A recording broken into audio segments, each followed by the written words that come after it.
오늘 말씀의 제목은 내 삶의 주도권은 하나님께 있습니다 라는 제목으로 함께 말씀을 나누도록 하겠습니다.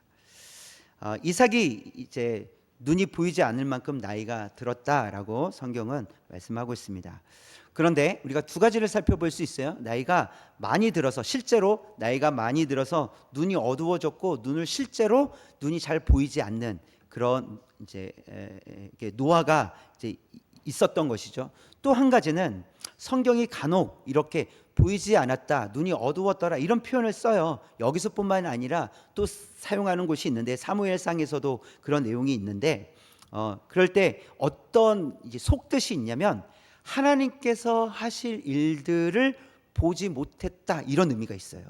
그러니까 실제로 눈이 안 보인 것을 말하고 있지만 하나님께서 하실 일들을 그러니까 영적으로도 잘 보지 못했다라는 것을 표현할 때 이렇게 표현하기도 합니다. 그래서 오늘 이제 이삭을 보면, 오늘 말씀에 기록된 이삭을 보면 이삭도 하나님께서 어떤 계획을 갖고 계셨는지, 또 그냥 단순히 눈에 보이지 않을 뿐만 아니라 그는 영적으로 눈에 보이지 않았다, 영적인 차원에서도 잘 보지 못했다는 것을 보여주고 있어요.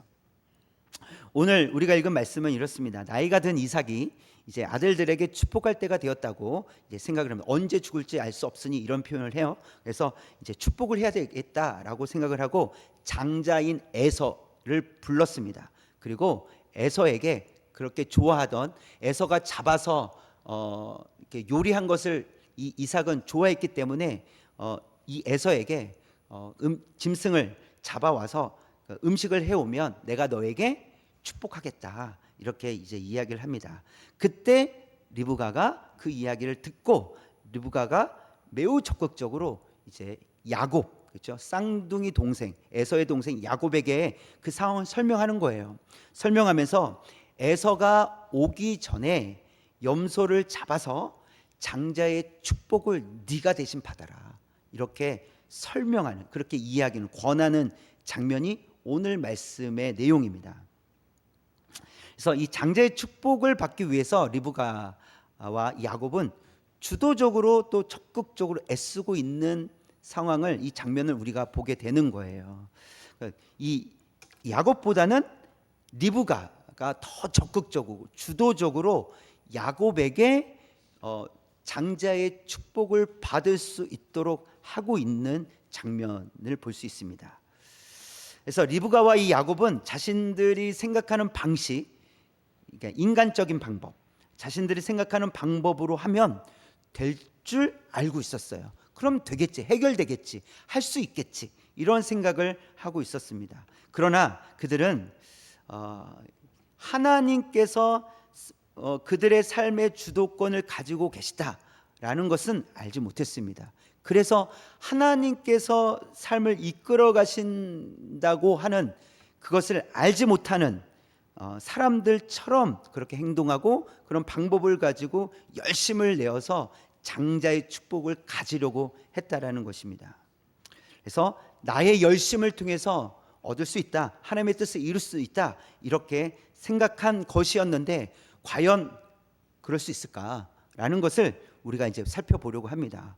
그래서 오늘 말씀을 통해서는요, 우리의 삶의 주도권이 하나님께 있습니다. 하나님께 있음을 아는 성도가 되어야 하겠습니다. 그래서 우리의 주도권이 내가 주도적으로 내 삶을 이끌어가는 것이 아니라 하나님께서 나의 삶을 주도적으로 이끌어 가신다라는 것을 알 수 있는, 깨닫는 귀한 시간이 되시기를 원합니다. 그래서 오늘 말씀을 통해서 세 가지를 살펴볼 건데요. 첫 번째 한번 볼까요? 시작. 복은 내가 성취하는 것이 아니라 하나님께로부터 받는 것입니다.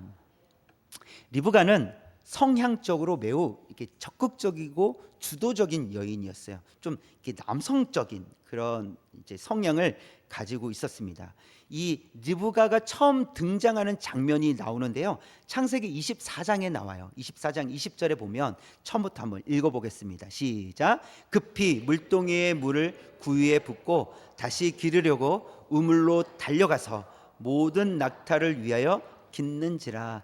모든 낙타를 위하여 물을 길었다라는데 모든이라는 표현을 쓴 것 보니까 낙타가 여러 마리였다라는 것이죠. 여러 마리에게 물을 먹이기 위해서 지금 이제 물을 기르러 갔다 이렇게 이제 이야기하는 것인데, 근데 붉은 글씨를 보니까 걸어갔습니까? 달려갔습니까?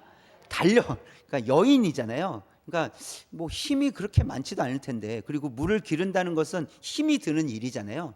걸어 다녀도 될 텐데 달렸다는 거예요. 그러니까 그만큼 적극적이었다, 주도적이었다. 이 성격, 성향을 보여주고 있다라는 것입니다. 근데 이 당시 우물은 우리가 생각하는 이렇게 우물과는 좀 다릅니다. 그림을 하나 보시겠습니다. 이것이 실제로 리브가가 물을 길렀던 그 우물이라고 이렇게 역사적으로 남겨져 있는 우물이에요. 이제 잘 보시면 입구가 있어요. 그럼 입구는 내려가는 것 같습니까? 그냥 이렇게 평평해서 걸어가는 것 같습니까? 아무래도 내려가는 느낌이죠. 입구가, 그렇죠? 그냥 저렇게 걸어가려고 하면 좁잖아요. 근데 아래로 내려가면 괜찮아요, 그렇죠? 그래서 이 과거에 이 리브가가 살았던 그 시대의 중동 지역에 이 우물은 이런 형태였다라는 거예요. 그래서 지하에 있었고 이렇게 계단으로 내려가는 형태, 또는 어떤 형태냐면 이렇게 타원형으로 돼서 계단식으로 돼서 이렇게 돌아서 내려가면 여기 물이 있는 거예요. 그런 형태의 우물이었다라는 거예요. 자, 그것을 그 창세기 24장 16절에서 분명하게 보여주고 있는데요. 붉은 글씨만 읽겠습니다. 시작. 그가 우물로 내려가서 물을 그 물동이에 채워 가지고 올라오는지라. 그래서 표현해 보면 우물로 어떻게 했다고요? 내려가서 물을 채워 가지고 올라오는지라. 그러니까 우물의 형태가 직접 내려가서 물을 길러서 올라와서 물을 이제 가져가는 그런 형태였다라는 거예요. 그런데 이 리브가는 이런 우물 내려가서 계단으로 내려가서 계단으로 올라와야 되잖아요. 지금 이 반복되는 일을 어떻게 했다고요? 달려가서 뛰었다는 거예요. 그러니까 그만큼 이렇게 뭐 체력적으로도 힘이 있었다고 볼 수 있지만 성격이 이렇게 좀 적극적이고 주도적이었다라는 것을 보여주는 것입니다. 이런 리브가의 성향은 이 에서의 장자권을 야곱에게 넘겨주는데 확연하게 드러나고 있다라는 거예요.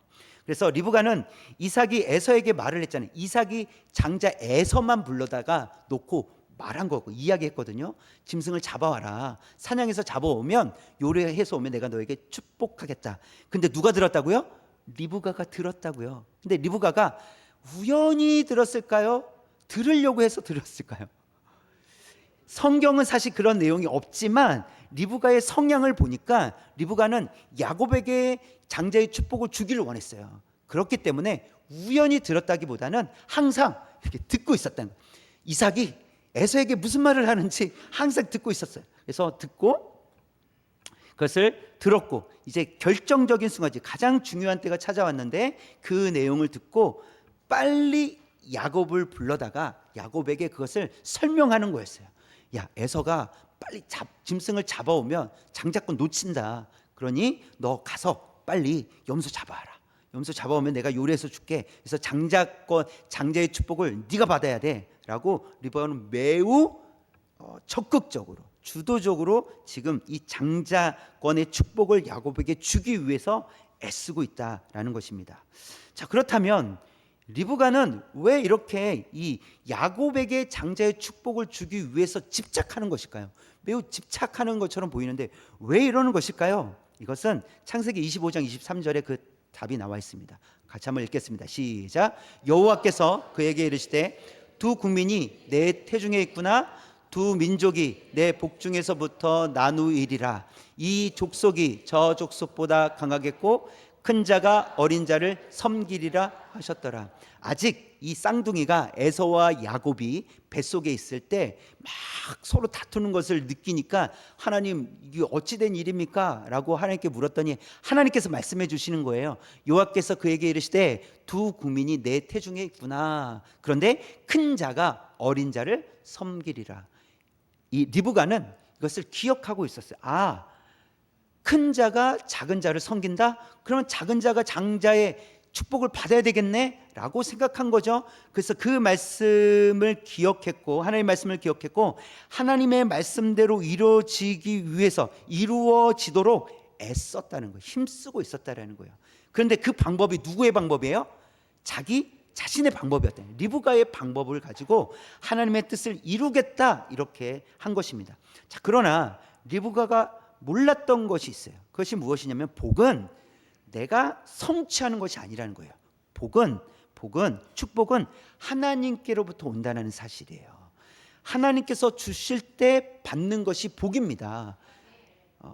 그런데 그것을 리브가는 몰랐던 것 같아요. 그러니까 자신이 그 복을 빼앗아 줄 수 있다고 생각한 것 같습니다. 또 한 가지 리브가가 몰랐던 것은 무엇이냐면, 하나님께서 이 작은 자 야곱을 택하셨다면 결국 하나님께서 야곱에게 복 주신다는 거예요. 근데 그 사실을 몰랐기 때문에 누구의 힘으로요? 자신의 힘으로 장자권을 빼앗아서 야곱에게 지금 주려고 했다라는 것입니다. 근데 여러분, 우리가 여기서 생각해 봐야 됩니다. 무엇이냐면, 하나님의 복을 나의 노력으로 정말 성취할 수 있느냐는 거예요. 하나님의 복을 내가 노력하면 얻을 수 있느냐는 거예요. 근데 성경은요, 그렇지 않다라고 얘기합니다. 성경은 그렇지 않다라고 얘기해요. 야곱은 억지로 장자의 축복을 받긴 했어요. 근데 어떻게 되었습니까? 그의 인생 가운데, 그의 인생의 여정 가운데 계속해서 속고 속이는 인생이 돼버려요. 축복된 삶이 아니었다라는 거예요. 보세요. 그러니까 복을 쟁취했는데, 그러나 실제로 야곱의 삶은 축복된 삶이 아니었다라는 거예요. 이건 굉장히 아이러니하지 않습니까? 복을 쟁취했는데 복된 삶이 아니었다라는 거예요.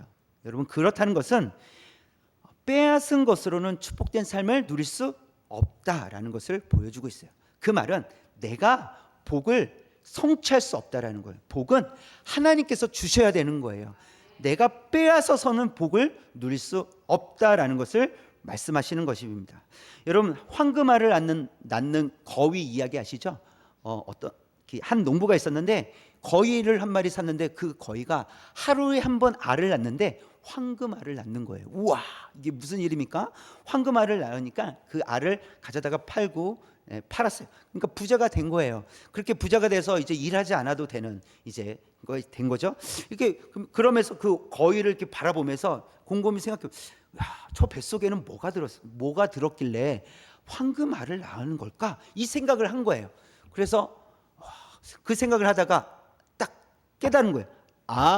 황금이 들어있겠구나, 이렇게 생각한 거예요. 거위의 뱃속에 황금이 들어있겠구나 생각하고 어떤 결단했을까요? 배를 가르자, 이런 거예요. 배를 가르자. 그러면 내가 그 황금을 다 가질 수 있을 거야, 이렇게 생각했단 말이에요. 그래서 배를 갈랐는데 무엇이 들어있어요?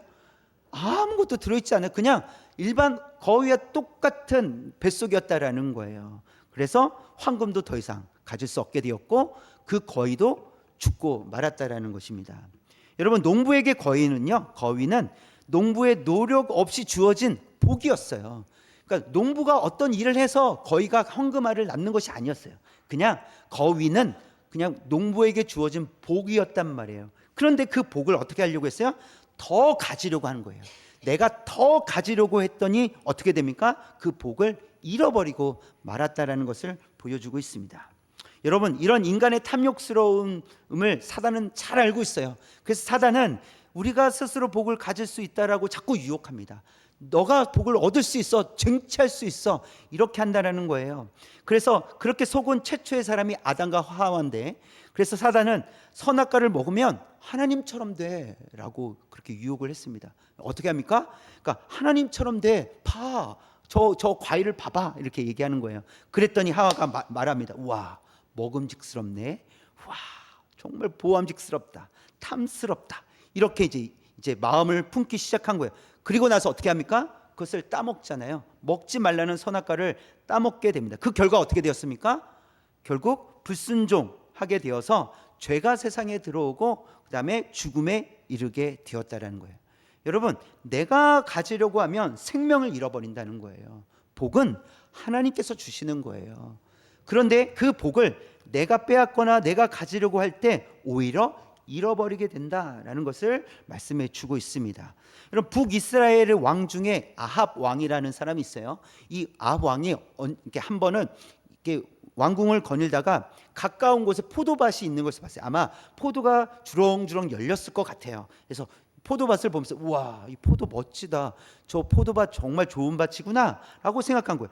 저 포도밭을 내가 가지면 좋겠다, 이런 생각을 한 거예요. 그래서 신하들에게 알아보게 했어요. 저 밭이 누구의 밭인지. 알아보니까 나봇이라는 사람의 밭이에요.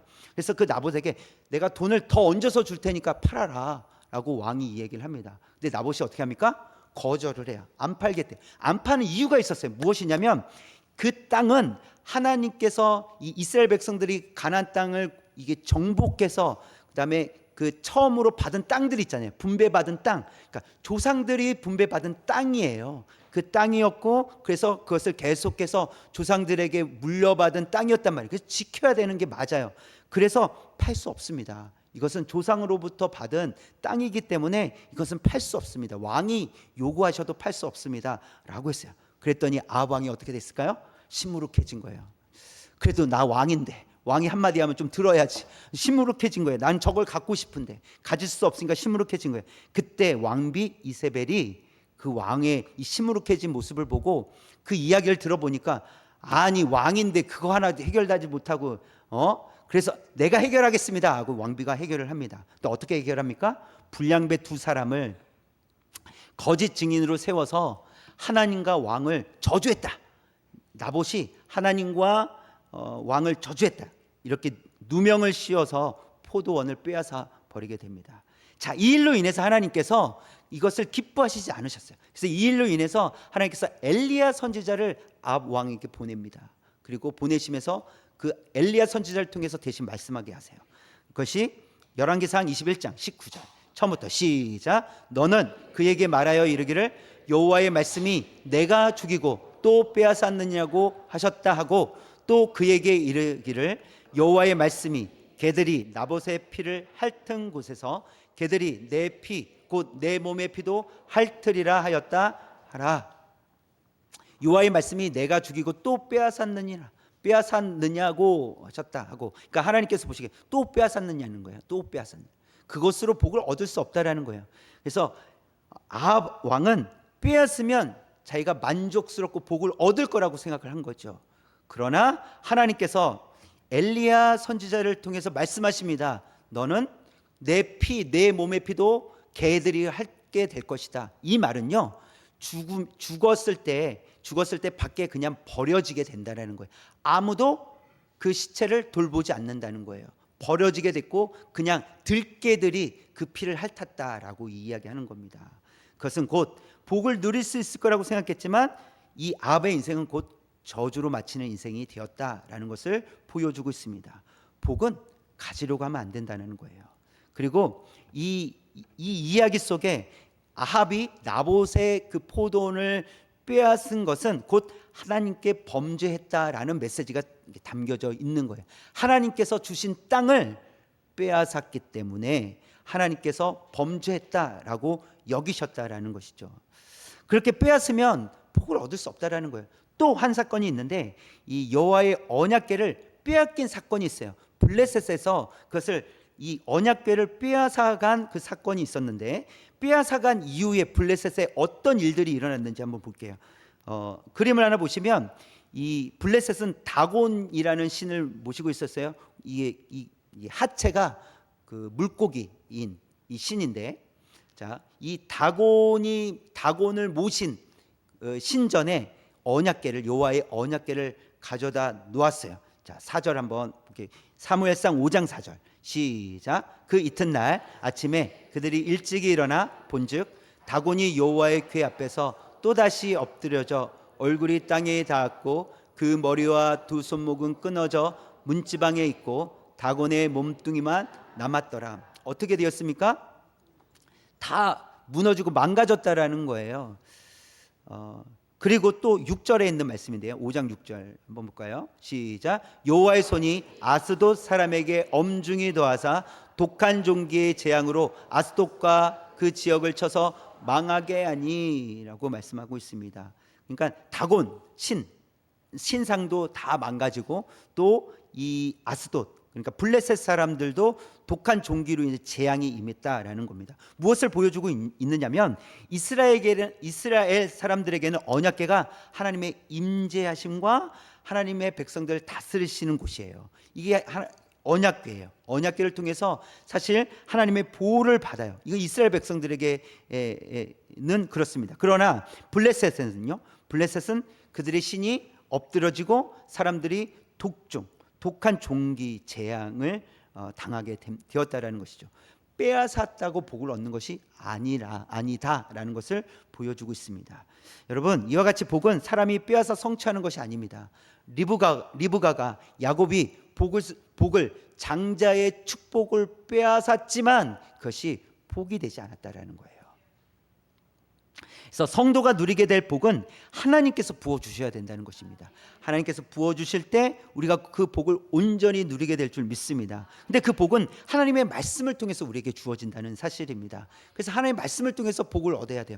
또한 이미 우리가 복을 받았어요. 2000년 전에 예수님께서 이 땅에 오셔서 그 예수님께서 십자가에서 죽으심으로 그리고 부활하심을 통해서 우리가 이미 예수님을 믿음으로 구원을 얻었습니다. 이미 복을 받았다라는 거예요. 그것은 곧 우리가 예수 그리스도 안에서 하나님의 말씀을 받아 누리는 삶이 되어야 된다. 그럴 때 예수 그리스도 안에서 하나님의 말씀을 통해서 우리는 하나님의 복을 받아 누리게 된다라는 사실입니다. 여러분이 느끼실 때 모든 말씀, 그러니까 하나님의 말씀이죠. 하나님의 말씀이 나에게 주시는 말씀이야 라고 느끼실 수 있기를 원합니다. 하나님의 말씀을 들을 때마다, 하나님의 말씀을 읽을 때마다, 묵상하실 때마다 하나님께서 나에게 주시는 말씀이구나, 이것을 느끼시는, 경험하는 모든 우리 성도님 되시기를 주님의 이름으로 축원합니다. 두 번째는요, 시작. 우리의 인생은 하나님께서 주도해 가셔야 합니다. 우리의 인생은 하나님께서 주도해 가셔야 돼요.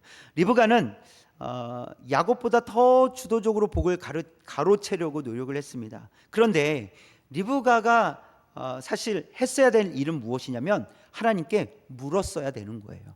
이게 복 중에서 태 중에서 이 두 쌍둥이가 싸울 때 리브가가 한 일이 무엇이었습니까? 하나님께 물어봤어요. 하나님, 이게 어찌 된 일입니까? 이렇게 물어봤어요. 그리고 리브가는 들었어요. 큰 자가 작은 자를 섬기리라. 그렇다면 사실 리브가는 하나님께 다시 물었어야 되는 거예요. 하나님, 어떻게 합니까? 지금 남편 이삭이 에서에게 축복을 하려고 하는데 하나님, 저에게 주신 말씀은 큰 자가 작은 자를 섬긴다고 하셨는데 이렇게 되면 안 되는 거 아닙니까? 라고 하나님께 여쭤봤어야 되는 거예요. 물어봤어야 되는 거예요. 그러나 리브가는 묻지 않았어요. 묻지 않고 주도적으로 마치 자신의 자신의 인생을 해결할 수 있는 것처럼, 그 문제를 해결할 수 있는 사람인 것처럼 행동했다라는 거예요. 그리고 자기가 직접 나서서 그 장자권을 뺏어 왔다라는 것입니다. 이와 비슷한 내용이 이제 모세의 이야기 속에 있는데요. 모세가 애굽의 왕자로 자랐잖아요. 자라면서 사실은 애굽의 왕자지만 자신이 히브리 사람이라는 그 정체성을 깨닫게 됩니다. 근데 어느 날 애굽 사람이 히브리 사람을 때리는 것을 보고 마음이 힘들어진 거예요. 그래서 몰래 아무도 없을 때 그 애굽 사람을 쫓아가서 쳐서 죽였다라고 성경은 기록을 하고 있어요. 그리고 그 다음 날이 됐어요. 근데 히브리 사람들끼리 또 다투고 있는 거예요. 그래서 저 문제도 내가 해결해 줘야 되겠다 하고 가서 왜들 이렇게 싸웁니까 하고 화해하십시오 막 이러고 있는데 그 히브리 사람이 모세를 향해서 우리도 죽일 생각이냐고 이야기를 하는 거예요. 그래서 어제 내가 애굽 사람을 죽인 것을 지금 알고 있구나, 다 들켰구나 하고 그것으로 인해서 이제 도망치게 돼요. 그래서 도망치게 되는데 40년 동안이나 양을 치면서 살아가게 됩니다. 사실 모세는요, 태어나자마자 죽었어야 되는 사람이에요. 그러나 하나님의 은혜로 살았죠. 그것뿐만 아니라 사실 히브리 사람인데 애굽의 왕자가 되잖아요. 이것은 정말 하나님의 은혜입니다. 하나님께서 인도해 주시지 않으셨다면 어떻게 히브리 사람이 애굽의 왕자가 될 수 있겠느냐는 거예요. 그런데 모세는 그것을 알지 못했어요. 하나님의 은혜로 자신이 애국의 왕자가 되었다는 것을, 또 하나님의 은혜로 자신이 살아남을 수 있었다는 것을 알지 못했다라는 거예요. 그럼 모세는 여기서 끝났습니까? 그렇지 않습니다. 40년이 흘렀어요. 그때 하나님께서 다시 모세를 찾아오십니다. 그리고 그 모세를 애굽 땅에 보내세요. 그리고 이스라엘 백성들을 끌고 나오도록 하셨다라는 거예요. 여러분 신기하지 않습니까? 처음에 모세가 힘이 있을 때, 그러니까 애굽의 왕자로 있을 때 이제 곧 왕이 될 수도 있는 그런 위치였거든요. 그래서 그런 힘이 있을 때 모세는 히브리 민족을 구원하려고 노력했어요. 그러나 되지 않았다라는 거예요. 자신의 힘으로 하려고 했을 땐 되지 않았습니다. 그러나 40년이 흘러서 이제는 아무것도 할 수 없는, 이제 나는 이제 너무 늙었어, 아무것도 못해, 이러고 있는 상황 속에서 하나님께서 나타나셔서 그 모세를 통해 이스라엘 백성을 끌고 나오도록 하셨다라는 거예요. 하나님께서 주도권을 잡으셨을 때 모세의 인생이 달라졌음을 우리가 보게 된다는 것입니다. 그 이후로 모세는요, 하나님께 먼저 묻는 사람이 됩니다. 하나님 어떻게 할까요? 어떻게 하면 좋을까요? 저와 여러분도 마찬가지입니다. 우리가 실패한 이후에 묻지 말고 처음부터 하나님께 묻는 거예요. 하나님 어떻게 하면 좋겠습니까? 하나님 어떻게 결정해야 됩니까? 어떤 길을 가야 되겠습니까? 라고 묻는 저와 여러분이 되기를 원합니다. 야곱은 결국 리브가의 이런 주도적으로 장자권의 축복을 가져오긴 했지만 결국 야곱은 부모를 떠나 나그네 인생을 살 수밖에 없었다는 것입니다. 외삼촌 라반에게 속아서 오랜 세월 일만 하다가 끝나는 인생, 그런 인생이었습니다. 고달픈 인생이었다고 말할 수 있습니다. 성경에 보면 이스라엘 백성들이 전쟁에서 질 때가 언제였냐면 하나님께 묻지 않고 싸울 때 항상 져요. 그래서 하나님께 항상 물어봐요. 하나님 누가 먼저 싸울까요? 어떻게 하면 되겠습니까? 하나님 직접 싸울까요? 아니면 조금 물러설까요? 하나님께 물었을 때 하나님께서 가르쳐 주셨다는 거예요. 이번에는 싸워라, 이번에는 좀 물러서 있어라, 이렇게 말씀하셨다는 거예요. 그러나 묻지 않았습니다. 묻지 않은 이유는 간단합니다, 여러분. 내가 할 수 있다고 생각하기 때문인 거예요. 그래서 하나님께 묻지 않는 거예요. 또 내가 주도권을 가지고 살아가기 때문에 묻지 않는 겁니다. 여러분 어떤 삶을 살아가고 있습니까? 우리는 하나님께 묻는 그런 삶이 되기 원합니다. 우리의 인생을 잘 아시고 책임져 주시는 분 하나님밖에 없습니다. 그래서 그러기 위해서 우리를 잘 아시고 우리의 길을 잘 아시는 하나님께 우리가 기도하고 묻는 훈련이 필요해요. 하나님 어떻게 하면 좋겠습니까? 하나님 제가 지금 할 수 있는 것이 없습니다. 하나님께 도움을 요청합니다. 하나님 도와주십시오. 그렇게 하나님께 물으며 기도할 때 하나님께서 우리의 길을 책임져 주실 줄 믿습니다. 아멘. 세 번째입니다. 세 번째 시작. 내 감각을 앞세우기보다 영적으로 볼 수 있어야 됩니다. 네.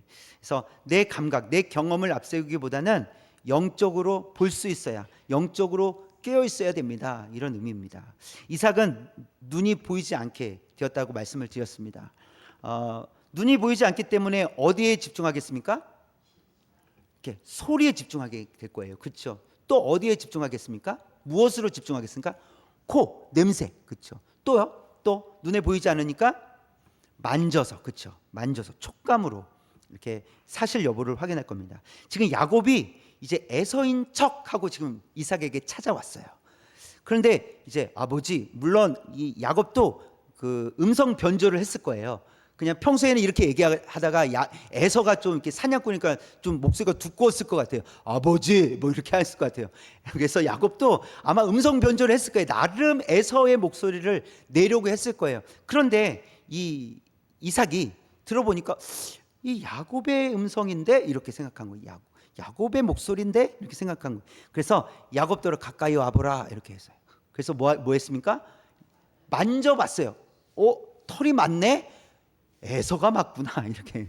에서 목소리는 야곱인데 만져보니 에서인데 이렇게 한 거예요. 22절에 있는 말씀인데요. 뭘까요? 시작. 야곱이 그 아버지 이삭에게 가까이 가니 이삭이 만지며 이르되 음성은 야곱의 음성이나 손은 에서의 손이로다 하며. 그렇죠? 음성은 분명히 야곱인데 만져보니까 에서네 이렇게 한 거예요. 또 옷의 향취도 맡았다고 성경은 기록하고 있어요. 27절이에요. 붉은 글씨 시작. 아버지가 그의 옷의 향취를 맡고 그랬어요. 야곱은 누구의 옷을 입고 있었을까요? 에서의 옷을 입고 있었어요. 보세요. 지금 이삭은 나름 최선을 다했어요. 눈이 보이지 않으니까 코로도 맞고요, 귀로도 듣고요, 손으로도 만져봤어요. 그리고 결정을, 이렇게 판단을 내립니다. 뭐라고요? 에서구나, 이렇게 판단을 해요. 에서구나. 최선을 다했지만, 여러분, 최선을 다했지만 최상의 결과를 얻는 것은 아닙니다. 또 최선을 다했다고 해서 문제가 생기지 않는 것도 아니에요. 여러분, 우리가 최선을 다하지만 항상 최상의 결과들만 있는 것은 아니라는 거예요. 그 말은 우리는 한계가 있다라는 거예요. 우리의 감각, 우리의 경험은 한계가 있습니다. 우리가 우리의 감각과 경험을 가지고 최선을 다해도 좋은 결과가 나타나지 않을 수 있다라는 거예요. 결국 이삭은 야곱에게 속습니다. 최선을 다했잖아요. 만져도 봤잖아요. 냄새도 맡아봤잖아요. 그래서 귀를 기울여 봤잖아요. 근데 그걸 약간 의심을 하긴 했지만 결국은 만지고 냄새 맡는 것으로 인해서 아, 에서구나, 이런 결론을 내리고 말았다라는 거예요. 여러분, 우리의 감각을, 우리의 경험을 너무 의지하지 마시길 바랍니다. 여러분이 가진 감각, 경험을 너무 의지하지 마시길 바랍니다. 한계가 있다라는 거예요. 물론 그것이 우리의 삶 가운데 도움이 됩니다. 인생을 살아가는 가운데 우리의 경험이, 우리의 감각이 도움이 돼요. 그러나 결정적인 부분에서는 그것이 오히려 방해 요소가 될 수 있다라는 거예요. 이삭은 최선을 다해서 집중했어요. 그러나 결국은 속고 맙니다. 무너지고 말아요. 이렇게 사람은 자신의 감각과 경험을 신뢰할 때가 많이 있습니다. 도마를 생각해 보면 예수님께서 부활하셨다는 소식을 듣고 도마가 어떤 반응을 합니까? 나는 직접 보고 만져보지 않으면 믿을 수 없어, 이렇게 도마가 이야기를 합니다. 볼까요? 요한복음 20장 29절, 붉은 글씨 시작. 도마가 이르되 내가 그의 손에 못자국을 보며 내 손가락을 그 못자국에 넣으며 내 손을 그 옆구리에 넣어보지 않고는 믿지 아니하겠느냐. 믿을 수 없다라는 거예요. 지금 무엇에, 지금 이 도마는 무엇을 더 신뢰하고 있어요? 자신의 감각, 경험을 신뢰하고 있다라는 거예요. 그래서 그렇게 확인해 봐야 되겠다는 거예요. 그렇지 않고는 예수님이 실제로 부활하셨어도 상관이 없어요. 도마는 내가 만져봐야 되는 거예요. 그렇죠? 이것은 결국 믿음으로 반응하고 있는 것이 아니라 무엇으로 반응하고 있어요? 내 감각과 내 경험으로 반응하고 있다라는 거예요. 그때 예수님께서 말씀하십니다. 20장 29절 시작. 예수께서 이르시되 너는 나를 본고로 믿느냐? 보지 못하고 믿는 자들은 복되도다. 보세요. 복되도다. 그러니까 만져보고, 감각으로 만져보고 경험상 만져봐서 믿느냐? 아니, 그것은 복되지 않다라는 거예요. 그래서 보지 않고, 그렇죠? 믿는 자들은 더 복되다, 이렇게 말씀하고 있습니다. 여러분, 감각이나 경험은 한계가 있습니다. 우리가 우리 경험으로 하나님을 알길 원하잖아요. 한계가 있습니다. 그래서 우리는 영적으로 깨어 있어야 된다는 거예요. 영적으로 볼 수 있어야 된다는 거예요. 상황이 아니라 우리가 영적으로 깨어서 살아계신 하나님, 전능하신 하나님을 볼 수 있어야 된다는 거죠. 지금 그것을 얘기하고 있어요. 그래서 그리스도인들은 영적으로 깨어 있어서 세상 속에서 영성을 가지고 살아가야 되는 거예요. 그리스도인들에게 영성이 왜 필요할까요? 그것은 영적으로 무뎌져 있을 때 재앙도 하나님의 일하심도 보지 못하기 때문이에요. 실제로 그런 일들이 일어납니다. 마태복음 24장 38절 39절에서 처음부터 읽겠습니다. 시작. 홍수 전에 노아가 방주에 들어가던 날까지 사람들이 먹고 마시고 장가들고 시집가고 있으면서 홍수가 나서 그들을 다 멸하기까지 깨닫지 못하였으니 인자의 맘도 이와 같으니라. 보세요. 노아가 방주에 들어가는 날까지 사람들은 먹고 마시면서 장가하고 시집가면서 깨닫지 못했다라는 거예요. 하나님의 그 심판이 임박해 왔음에도 불구하고 사람들은 깨닫지 못했습니다. 그러니까 자신들이 추구하는 삶을 살아가고 있었는 거예요. 감각과 경험을 가지고 자신의 목표를 가지고 살아가고 있었다는 것이죠. 그러나 물로 인해서 그들이 추구하려고 했던, 살아가려고 했던, 목표했던 모든 것들은 물거품이 되고 말아요. 왜요? 세상이 물로 잠겨버렸기 때문이 그렇습니다. 여러분, 우리에게 왜 영성이 필요합니까? 하나님의 뜻을 알아야 되거든요. 하나님의 뜻이 보여야 되거든요. 그렇지 않으면 내 감각과 내가 눈으로 보는 것, 내가 만지는 것, 그렇죠? 그래서 하나님을 알지 못하는 많은 사람들은 결국은 무엇을 주장하냐면 결국 돈이다, 이렇게 얘기하는 거예요. 돈이 나를 살린다. 돈으로 무엇이든지 할 수 있다. 이렇게 얘기한다는 것이죠. 그것은 맞는 것처럼 보이지만, 그리고 이 세상에서는 정말 그렇게 사는 사람들이 있긴 있지만 그들의 영은 죽어 있다라는 거예요. 우리에게는 그것이 중요합니다. 우리의 영은 살아 있습니다. 예수 그리스도께서 우리 죄를 위하여 십자가에서 죽으심으로 부활하심을 통해서 우리는 살아났어요. 우리의 영은 살았습니다. 그래서 우리는 깨어 있어야 된다라고 하나님께서 우리에게 말씀해 주시는 거예요. 깨어 있지 않는 종교 지도자들 예수님을 십자가에 못 박았습니다. 깨어 있지 않는 자들 사단의 전략에 속고 만다라는 것입니다. 그래서 예수님은 제자들 향해서 말씀하십니다. 25장 마태복음 25장 13절 시작. 그런즉 깨어 있으라. 너희는 그날과 그때를 알지 못하느냐. 그런즉 깨어 있으라. 깨어 있으라. 예수님께서 우리에게 말씀하세요. 깨어 있으라. 영적으로 깨어 있으라. 이렇게 말씀하십니다. 여러분, 영적으로 어두우면 모든 감각과 경험, 지식을 동원한다 해도 하나님의 뜻을 알 수 없습니다.